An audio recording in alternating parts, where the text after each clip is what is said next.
certification lang, pero ingatan lang po, no? Original lang po yan, one time issue.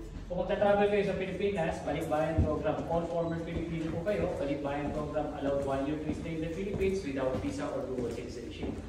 Together with foreign spouse, all family, sabay-sabay kayo papasok sa Pilipinas, 1 year. Declare nyo po na balikbayan program kayo. Proof of Philippine citizenship, Philippine passport, or birth certificate issued from PSA. Lahat kayo may PSA birth certificate, kung wala kayong Philippine passport, yun lang po ang proof nyo. Hindi nyo na kailangan dalhin ang dual citizenship certificate. If more than 1 year to stay in the Philippines, doon nyo po di-declare si dual. No? More than 1 year to stay in the Philippines, declare nyo na dual. Kung may both passport, show both passport, si dual, photocopy nyo. Itago si original, once na inanap si original, doon nyo lang ilalabas.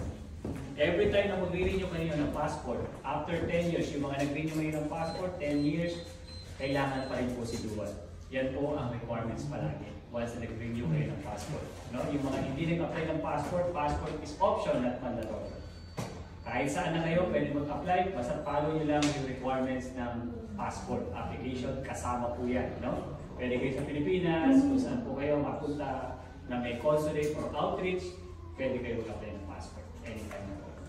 Okay, yun lang po. Maraming salamat. May tanong kayo? May tanong po ako, kahit po wala kayo passport na minimum ngayon, pwede po kayo ulit. Passport is option. More than 1 year to stay in the Philippines, kasama nila yan, dual. Pero kung less than a year, US passport, proof of Philippine citizenship, si birth certificate na ninyo or your expired passport. 1 year kayo. Balikbayan program. Okay, ulit. Kung uwi kayo sa Pilipinas, ilang months kayo? Ito, tatanungin na kita, ilang months ka mo uwi sa Pilipinas? What if for good? Declare niyo po si dual citizenship. Okay? With the passport. US passport and kung may both passport, show both passport. Kung may US, dahil hindi ka nag-apply ng passport ngayon, dahil US passport, declare mo na dual ka, kasama yan. Okay? And then doon ka mag-apply na ng passport.